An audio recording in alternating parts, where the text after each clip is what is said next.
गांव के किनारे पहाड़ियों और सूखी नदी के बीच आदिल नाम का एक गरीब आदमी रहता था।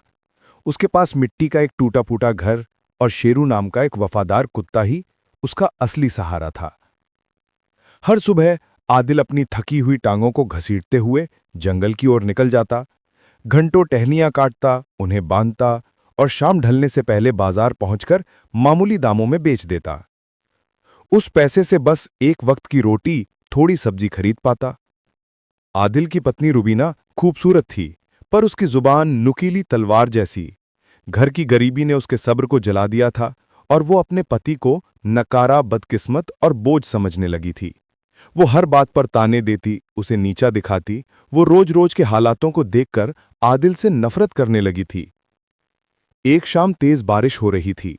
आदिल भीगा हुआ, थका हुआ, हाथों में लकड़ियों का गट्ठर लिए घर पहुंचा। मगर दरवाजे पर खड़ी रुबीना की आंखों में इतना गुस्सा था कि जैसे पूरी दुनिया को जला दे। वो अंदर ही अंदर आदिल से नफरत करने लगी थी। गरीबी ने उसे इतना तोड़ दिया था कि अब वो आदिल को देखते ही भड़क उठती थी। वो चीखी, निकल जाओ इस घर से, मनहूस आदमी, अब मुझे तुम्हारी जरूरत नहीं। आदिल सन्न रह गया, कांपती आवाज में बोला, रुबीना, मैं जाऊंगा कहां? मेरा ठिकाना क्या है? रुबीना तमतमाई, कहीं भी जाओ, जहन्नम में जाओ और अपने इस वफादार कुत्ते के साथ रहो। वो तुमसे ज्यादा काम का है। तुमसे तो 2 वक्त की रोटी का भी इंतजाम नहीं होता, नक्कारा कहीं का। ये सुनकर आदिल का दिल फट गया। रूबीना के बोल उसे ऐसे चुभे जैसे दिल में कोई छेद कर गया हो।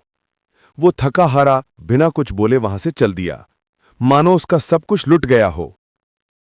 शेरू बिना आवाज किए उसके पीछे पीछे चल रहा था, जैसे समझ रहा हो कि उसके मालिक की रूह आज टूट गई है। गांव के आखिरी छोर पर एक पुराने शीशम के पेड़ के नीचे आदिल बैठ गया। आसमान की ओर नजर उठाकर बुदबुदाया, या अल्लाह, अब मेरे पास इस वफादार शेरू के अलावा कुछ नहीं बचा, बस तू ही सहारा है। अंधेरा घना होने लगा, ठंड बढ़ गई। आदिल उठा और जंगल की ओर बढ़ गया। चलते चलते उसे एक छोड़ा हुआ खंडहर नुमा कमरा दिखाई दिया। अंदर सूखी लकड़ियां इकट्ठी करके उसने आग जलाई और शेरू के साथ मिट्टी के फर्श पर लेट गया। उसने शेरू से कहा, गरीबी मुझे क्या मिटाएगी शेरू, जब तुम मेरे साथ हो। तुम 1000 आदमियों से ज्यादा सच्चे हो।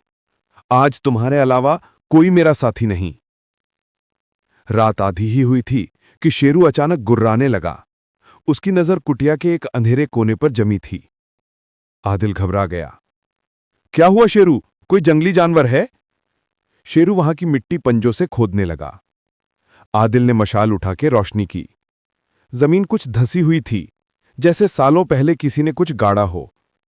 दोनों ने मिलकर मिट्टी हटानी शुरू की। कुछ ही देर में किसी कड़ी चीज से हाथ टकराया।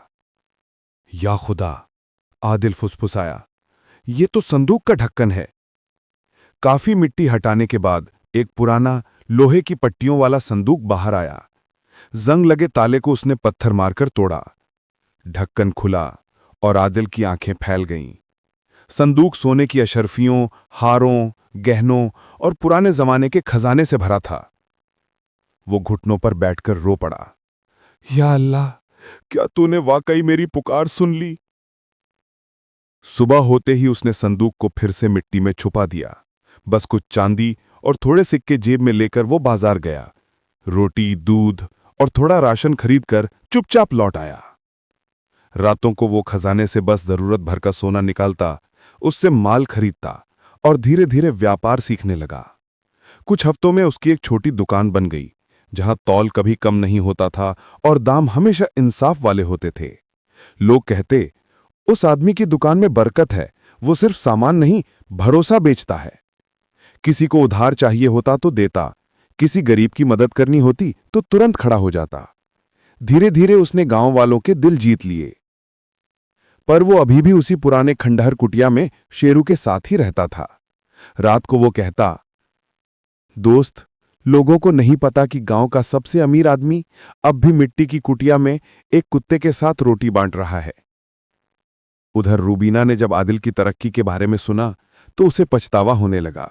वो उसकी दुकान के बाहर खड़ी उसे देखती, पर सामने जाने की हिम्मत नहीं जुटा पाती। असल में आदिल भी उसे भुला नहीं पाया था। गांव में कुछ लोग थे जो उसकी तरक्की से जल गए थे। करीम, फकीरा और उनके साथी।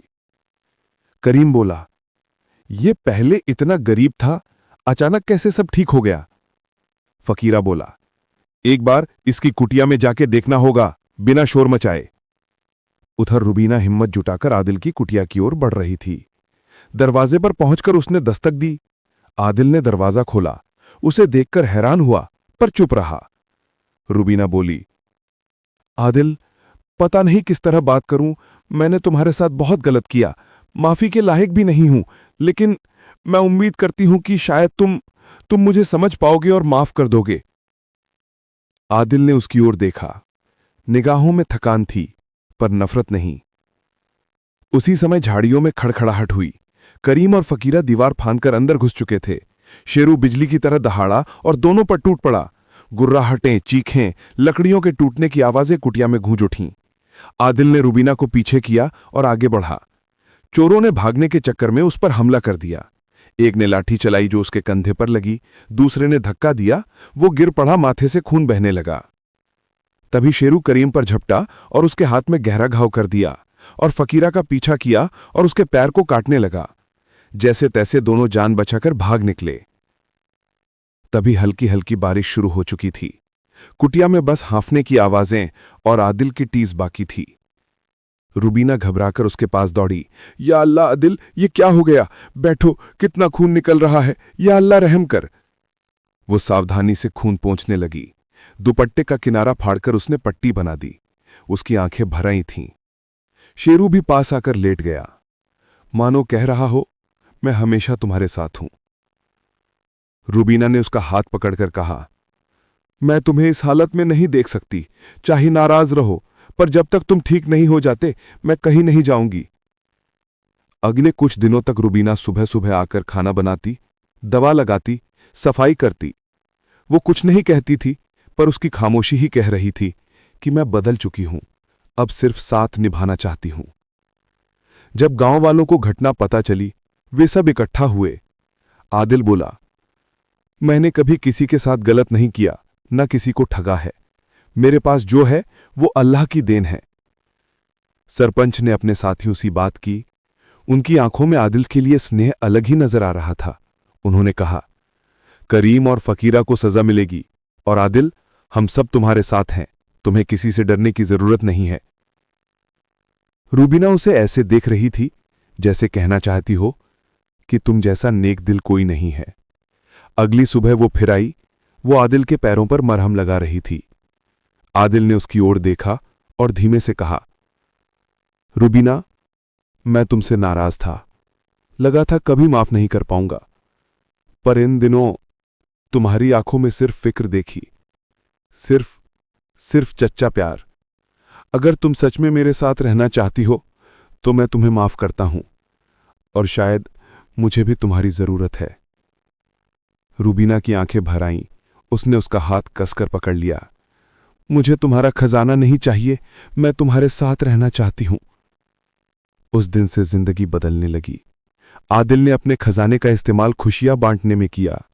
कुटिया ठीक कर एक छोटा सा घर बनाया।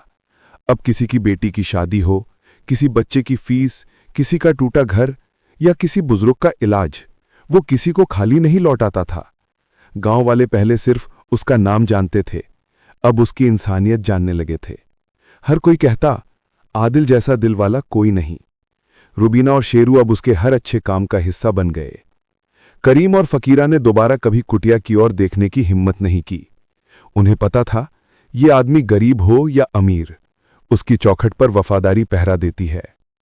मॉरल, कभी भी किसी से लालच के लिए प्यार मत करो। असली दौलत सोने चांदी से नहीं, दिल की नीयत से बनती है। इंसान कभी कभी टूटकर भी उठ सकता है, अगर उसके साथ